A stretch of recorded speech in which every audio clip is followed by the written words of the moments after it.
जी आज हमारे साथ है भाविक सांघवी सर, जो कि एस्ट्रो न्यूमरोलॉजिस्ट हैं और बॉलीवुड के जाने माने लोगों के बारे में मतलब उनका भविष्य ये बता चुके हैं।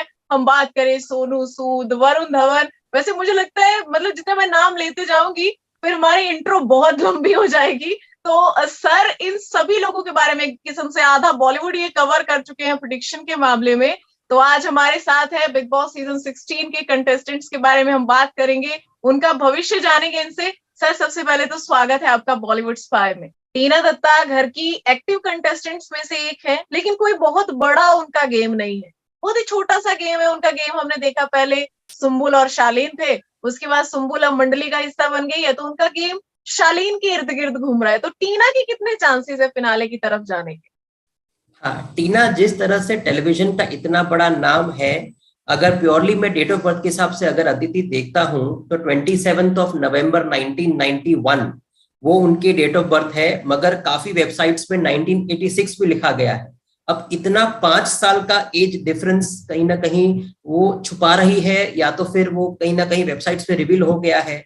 तो लगता है कि शायद वो 86 ही होगी, 1991 की तो बहुत कम चांसेस है। अगर वो 86 की है तो कहीं ना कहीं शालीन के एज या जनरेशन में भी वो आ जाएंगी। अगर 27 नवंबर के हिसाब से देखूं, वो नंबर 9 की व्यक्ति है, उनको मंगल यानी कि मार्स रूल करता है। उनका सनसाइन है धनु यानी कि सेजिटेरियस, उनको 3 नंबर भी रूल करता है। और अगर उनका मैं भाग्यांक देखता हूं 86 के हिसाब से, 1986 को हम जोड़ ले तो वो नंबर 8 के ऊपर एडअप हो रहा है। टीना दत्ता को मुझे लगता है कि बहुत ज्यादा वर्क करना पड़ेगा, क्योंकि उनकी गेम कहीं नहीं जा रही है। बस एक जो शालीन के साथ लव एंगल जो आप चला रहे हो, उसमें भी क्या है कि एक सीरियसनेस वाली बात ही नहीं है। आप सवेरे 8 बजे 8:30 बजे अगर आप शालीन के साथ हंस के बात कर रहे हैं, दूसरी मिनट पे ब्रेकफास्ट टाइम होने के पहले ही उनका कोई बड़ा मिसअंडरस्टैंडिंग और एक झगड़ा ही शुरू हो जाता है। शालीन उन पे वॉकआउट करता है या टीना भी वॉकआउट करती है, ताली दोनों आज से बचती है। मुझे लगता है कि ये जो रिश्ता है बहुत ही बचकाना अभी लग रहा है कि भाई कभी कभार झगड़े होना, मिसअंडरस्टैंडिंग होना वो समझ में आता है। टीना बिल्कुल अभी वो फेज में नहीं है। उनका पेट भी की भी कुछ दिनों पहले डेथ हुई है, तो वो काफी इमोशनली भी अपने आप को वीक महसूस कर रही होगी। उसमें शालीन कहीं ना कहीं कुछ कर देते हैं, कुछ बोल देते हैं, और शालीन शालीन है, उनका तो जो भी होगा ऑन द फेस एग्रेशन दिखाते हैं। टीना इतनी ज्यादा स्ट्रॉन्ग हेडेड है, काफी मैं कहूंगा कि एक प्रियंका के जैसे ही काफी वो एक स्ट्रॉन्ग पर्सनालिटी है। तो अगर शालीन उनको बिल्कुल दबाना चाहते हैं तो बिल्कुल दबने वाली है नहीं।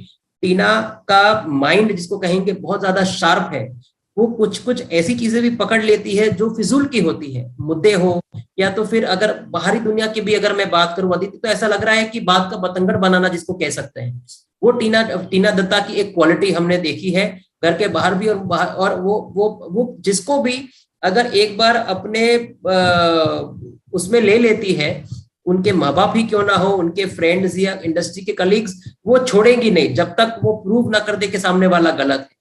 तो ये जो उनका मानसिकता है यार, जो उनकी एक एटीट्यूड है, वो मुझे लगता है कि वो आगे चल कर, ठीक है वो टेलीविजन का बड़ा नाम है, मैं उनको डेफिनेटली आगे की रेस में और भी देख रहा हूँ। उनके साथ जो वो एग्जिट वाला भी गेम बिग बॉस ने बहुत अच्छा खेला, जिसमें शालीन मुझे लगता है कि बलि के बकरे बन गए। उनको तो लगा था कि मैं टीना को भेज दूं, मगर टीना ने जो इशारा किया था, कम से कम उनका प्यार, हालांकि 2-2.5 महीने की ही बात हुई है, उस चरम सीमा तक भी नहीं पहुंचा है कहा कि वो इशारों के भाषा में वो लोग एक एक दूसरे के साथ कम्युनिकेट कर सके। टीना कुछ और मैसेज कर रही थी, शालीन कुछ और समझे कि इनको जाना है। वो कितना भी रोए गिड़गिड़ाए, टीना कहीं ना कहीं एक प्रैक्टिकल भी है, उनको पैसे की भी जरूरत है, उनको काम तो जरूर चाहिए ही चाहिए। कोई नई सीरियल उनकी लॉन्च भी शायद हो सकती है। 2023 और 24 उनके लिए अच्छे साल भी है करियर वाइज, मगर आज की तारीख में उनका वो एग्जिट होना, वापस आना, शालीन के ऊपर वापस एक तरह से वो एक इनडिफरेंस दिखाना कि जिस बंदे ने कहीं ना कहीं उनको इतना टेक केयर किया है, 2-2.5 महीने की जो उनकी एक लव ट्रैक जिसको कह सकते हैं, वो इतना सी शालीन उनको प्यार तो करते हैं। मैं ऐसा नहीं कहूंगा कि शालीन उनको यूज कर रहे हैं, काफी लोगों को वही लग रहा होगा कि शालीन के मन में कुछ नहीं है। मुझे लगता है कि शालीन डेफिनेटली टीना की तरफ झुक रहे हैं, मगर जो टीना की हाई हैंडेडनेस है या उनको गिराने का जो वो कहीं ना कहीं जाने अनजाने में वो जब बिहेव करती है, शालीन उस तरह से हैंडल नहीं होने वाले हैं। अगर टीना और शालीन अगर फ्यूचर में साथ इकट्ठा होने का सोच भी रहे हैं, टीना को एक्सेप्ट करना पड़ेगा कि शालीन इस तरह से एग्रेसिव और बहुत ज्यादा हार्श और बहुत ही ब्रैश पर्सनालिटी है। अगर टीना दत्ता क्योंकि वैसी ही है, तो जिसको कह सकते हैं कि एक ही तलवार में एक ही म्यान में दो तलवार है, तो वो कैसे जी पाएंगे। शो में वो लोग को इतने बड़े बड़े हमने शोडाउन्स देखे हैं, अगले मोमेंट पे टीना उसको कहती है कि आप मेरे से वॉकआउट करेंगे, आप जिस तरह से मेरे पे वॉकआउट कर रहे हैं मैं आपसे बात भी नहीं करूंगी। उसके आधे घंटे के बाद वो लोग हग करते हैं। एंड टीना भी जरूर, उनको भी फीलिंग है, मगर वो आज की तारीख में उनके ग्रहमान इतने भारी चल रहे हैं, शनि की महादशा चल रही है उनकी, उनको पता ही नहीं है कि वो क्या कर रही है। वो शालीन को एक्सेप्ट करे अपनी लाइफ में कि वो नहीं करे। वो दुनिया के बारे में सोचती है, अपने फैंस क्या सोचेंगे, माँ बाप के बारे में भी। डेफिनेटली इंडियन लड़की है तो वो कहीं ना कहीं एक मुझे लगता है ट्रेडिशनल बंगाली फैमिली से आ रही है, तो उनको डेफिनेटली वो भी एक डर सता रहा है। प्लस कुछ दो चीज शालीन अच्छा कोई चीज अच्छी कर देता है तो फिर से अट्रैक्ट हो जाती है। मुझे लगता है कि टीना दत्ता को सिर्फ गेम पे फोकस करना चाहिए। ये लव एंगल बहुत हो गया, मुझे लगता है कि लोगों को अभी उन पे यकीन भी नहीं रहा है। दोनों की जो रिलेशनशिप है, एक नया ट्रैक और एक नई गेम इंडिविजुअल की जैसे वो खेलेंगी तो टीना दत्ता का भविष्य अच्छा है। अदरवाइज इस बार जो एक डमी एग्जिट हुआ था, मुझे लगता है कि हफ्ते दो हफ्ते में उनका रियल एग्जिट ना हो जाए। दीदी जी जी जी, एकदम सही है। उसके बाद अब शालीन भनौत पर ही आ जाते हैं। शालीन भनौत घर के ऐसे कंटेस्टेंट हैं जिनको समझ पाना, मुझे लगता है एक किस्म से अब जनता ने हाथ खड़े कर दिए, भैया हमें ये आदमी समझ नहीं आ रहा है।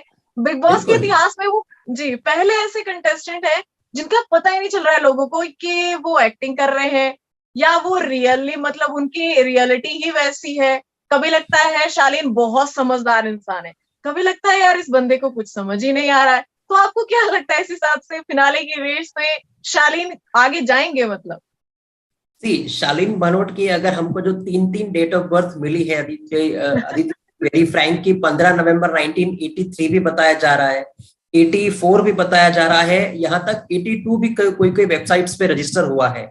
तो 15 नवंबर अगेन सुम्बुल जैसी उनकी जो जैसे हमने डिस्क्राइब करा कि शुक्र से प्रभावित है, नंबर 6 वीनस, तो वो बहुत ही एक तरह से फ्लैम्बॉयंट इंसान है। हमने देखा भी होगा कि कहीं ना कहीं जब वो पैसे की बात आती है तो एक वक्त पे जब वो शो छोड़ने की बात कर रहे थे कि हाँ ठीक है मैं 2 करोड़ पेनल्टी 4 करोड़ दे दूंगा, that will be taken care of. अब जब टीना को बचाने की दूसरी बार उनको मौका मिला तो दूसरे बजर राउंड में, तब वो बोल रहा है कि ठीक है यार पैसे क्या ही है, अगर कोई जीत गया, अगर प्राइज मनी 0 हो गई है तो मैं 25 लाख रुपया आपको दे दूंगा। मुझे लगता है कहीं ना कहीं नाम बड़े और दर्शन छोटे, वो डेफिनेटली उनका कोई बिजनेस होगा, वो कहीं ना कहीं कमाते भी होंगे, एक्टिंग के अलावा उनके और कुछ बिजनेसेस हो सकते हैं, मगर वो डेफिनेटली अपने जो प्रॉमिस अगर वो कर रहे हैं किसी को तो वो उस पर खड़े नहीं उतरने वाले हैं। तो एक का लोटा जिसको कहेंगे कि वो सिर्फ आवाज कर सकते हैं, असलियत में वो बैकआउट हो जाएंगे जब when it comes to paying money या उस तरह का जब ट्रांजैक्शन की बात आती है। तो वो कितनी भी दफा कोशिश कर ले कि वो बिग बॉस को, कभी कभी बिग बॉस के ऊपर वो उनकी जो एक टोन है बात करने की, थोड़े रूड हो जाते हैं। बिग बॉस पता नहीं चल रहा है कि उनको बार बार माफ भी क्यों कर रहे हैं। कोई और होता तो शायद इतनी माफिया भी नहीं देते शालीन के केस में हुआ है हमने जो देखा है। प्लस अगर उनका मैं स्कॉर्पियन सनसाइन भी देखता हूं तो मैं ऐसा नहीं कहूंगा कि बिच्छू वाली पर्सनैलिटी है, बट डेफिनेटली कहीं ना कहीं अपने बारे में पहले सोचेंगे, दूसरों के बारे में बाद में सोचेंगे। उनकी पिछली लाइफ अगर हम पर्सनल लाइफ की भी बात करें तो उनका एक अच्छा खासा घर परिवार था, बहुत अच्छे फैमिली से आते हैं, अच्छे बैकग्राउंड से आते हैं। उनका 7 साल का बेटा भी है, वो कितनी बार शो में बोल चुके हैं। तो कहीं ना कहीं जब उनपे एक लिमिट है शालीन का कि भाई वो एक आ जाती है फिर वो कुछ नहीं देखते, तो इस तरह से काफी सेल्फ सेंटर्ड सा जो उनका एग्रेशन जो है वो उनको आगे चल के डेफिनेटली जिंदगी में और शो में आगे तक नहीं पहुंचा, वो नहीं पहुंच सकते हैं। शालीन के काफी फैंस हैं, उनके फॉलोअर्स हैं, फैंडम है, वो हम सब एक चीज हम याद रखेंगे। मगर शालीन भनोट अगर बिग बॉस के टॉप 2 या टॉप 3 विनर में आ जाते हैं तो वो कहीं ना कहीं राइट एग्जाम्पल सेट नहीं करेंगे समाज के लिए। आई थिंक मुझे उनके पर्सनली उनके खिलाफ कुछ भी नहीं है, बट मैं समझता हूं कि काफी और कंटेंडर्स है जो ज्यादा एक्टिव रहे हैं और ज्यादा मुझे लगता है कि फोकस्ड रहे अपनी गेम को लेकर। शालीन का और टीना का जो एक लगातार जो लव ट्रैक चल रहा है, सवेरे प्यार, दोपहरी में झगड़ा, शाम को फिर से प्यार, रात को फिर से वो लोग साथ में कुची करेंगे, तो मुझे लग रहा है कि ये अभी हद हो गई है। अब शालीन को भी टीना दत्ता के आगे कुछ सोचना पड़ेगा। अगर उनकी स्ट्रेटेजी भी है तो बस बहुत हो गया ये लव ट्रैक, लोग बोर हो रहे हैं, अब आगे बढ़ो, अब शो के कुछ ही दिन है, अपनी गेम पे फोकस करो और सही मुद्दे पे आवाज उठाओ। उनकी जो पर्सनालिटी है वो इतनी डायनामिक है कि वो कहीं कहीं लोगों पे ऊपर चढ़ जा रहे हैं, कि वो सही हो या गलत हो, उनकी आवाज इतनी बुलंद है, इतनी ऊंचाई से बात करते हैं, तो अच्छे अच्छे खासे लोग थोड़े डर के या सहम जाएंगे। मगर शालीन भनोट से मुझे लगता है कि डरने की कोई जरूरत नहीं है। कभी कभी वो खुद ही नहीं सोच पाते हैं, उनका एक दिल और दिमाग का जो एक तालमेल, कनेक्शन कहीं ना कहीं भटका हुआ है, तो वो बस अपने गेम पे ऑनेस्टी से फोकस करे तो आगे कुछ उनका हो सकता है। और टीना की अगर हम बात करें, मुझे लगता है कि बाहर जाके उनको बहुत ज्यादा सोच विचार के ये कदम उठाना चाहिए कि whether he wants to settle down with Tina Dutta और नो। जहां तक टीना के केस में हमने बात करी, मुझे नहीं लगता है कि भाई एक म्यान में दो तलवार जैसा रिश्ता अच्छा है उतना, बिकॉज दोनों काफी स्ट्रॉन्ग है और दोनों आपस में काफी लड़ेंगे, झगड़ा करेंगे, तो बेटर है कि वो लोग दोस्त रह सकते हैं। हाँ, दोस्ती उनकी अच्छी हो सकती है वो, क्योंकि टीना 9 नंबर की व्यक्ति है एज पर न्यूमरोलॉजी 27 नवंबर, और शालीन 6 नवंबर है यानी कि नंबर 6, तो 6 और 9 का उनका जो कॉम्बिनेशन है, ये दोस्ती अगर वो यारियां निभाना चाहते हैं तो वो अच्छी खासी चल सकती है। मगर इस चीज को मोर देन फ्रेंडशिप के बारे में अगर टीना या शालीन खास करके अगर सोचते हैं, तो मुझे नहीं लगता है कि उनका आगे का कुछ फ्यूचर है। और जिस तरह से मुझे लगता है कि शालीन के पेरेंट्स और टीना के पेरेंट्स जब शो पे भी आए थे, उनके आपसी भी जिस तरह से वो एक कोल्ड वाइब्स नजर आ रहे थे, तो पेरेंटल अप्रूवल भी तो मिलने से रही। अगर वो शालीन उस तरह से ड्रामा कर सकते हैं कि भाई वो पेरेंट्स के खिलाफ, दुनिया और सब समाज के खिलाफ जाके टीना दत्ता को अक्वायर करने की कोशिश करेंगे, मगर टीना आफ्टर ऑल फैमिली लविंग है, केयरिंग भी है, वो अपने माँ बाप की बात सुनकर ही आगे आगे कदम बढ़ाएगी और शालीन का दिल वापस टूट जाएगा। घर में तो इतनी बार टूट ही चुका है, आज की तारीख में भी हम देखें तो उनका कोई ग्रेट कुछ पहले जितना इक्वेशन नहीं रहा है। टीना उनको अच्छे से ट्रीट भी नहीं कर रही, तो शालीन वही ऊपर नीचे एक इमोशंस में पूरा अपना गेम स्पॉइल कर रहे हैं। जी, ओके। तो बिग बॉस के बाद शालीन का करियर कैसा रहने वाला है सर? शालीन का करियर, जैसे हमने 15 नवंबर के हिसाब से ही अगर मैं देखता हूं, मुझे शालीन के करियर में एक साल जो 2023 का जो साल है, वो काफी इमोशनली, इसको कह सकते हैं एक लो डाउन, कि कहीं ना कहीं उनको कहीं ना कहीं अपने पर्सनल लाइफ को पहले सॉर्ट आउट करना पड़ेगा, तो ही उनको 2024 और 25 में सक्सेस मिल सकता है। 2023 में मुझे नहीं लगता है कि शालीन अपने करियर पे फोकस कर पाएंगे, जो उनके खिलाफ जा सकता है। मैं शालीन के लिए कहूंगा कि अगर पर्ल यानी कि मोती, जो चंद्रमा का जो स्टोन है, अगर वो पहनते हैं अपनी राइट या लेफ्ट हैंड की सबसे छोटी उंगली में, सोमवार के शाम को ओम सोम सोमाय नमः, ये जो मंत्र है वो 11 बार बोल के, इनका जो ये इतना पारा चढ़ा हुआ होता है हमेशा हर एक चीज को लेकर, मुझे लगता है कि झगड़े की एक भावना या तो फिर कहीं ना कहीं अपना एक पॉइंट ऑफ व्यू, अपना स्टैंड सही हो या गलत हो सोचते नहीं है, बस उस पर चढ़ जाते हैं। तो उनके लिए दिल और दिमाग की ठंडक के लिए मुझे लगता है वो मोती पहन लेंगे, 2023 का साल उनका ठीक ठाक कट जाएगा। 24 और 25 उनके लिए काफी अच्छे हैं अपने करियर को, अपनी पर्सनल लाइफ को भी सुधारने के लिए। 23 में वो कुछ ज्यादा घर के बाहर भी आके अगर ना करे, और जो पॉजिटिव लोग हैं उनसे आसपास संपर्क रखे, अपनी फैमिली के साथ टाइम स्पेंड करे, अपने बच्चे को अगर टाइम दे, और कुछ थोड़ा लो प्रोफाइल हो जाए, तो अदिति मुझे लगता है शालीन के लिए काफी फायदेमंद साबित होगा।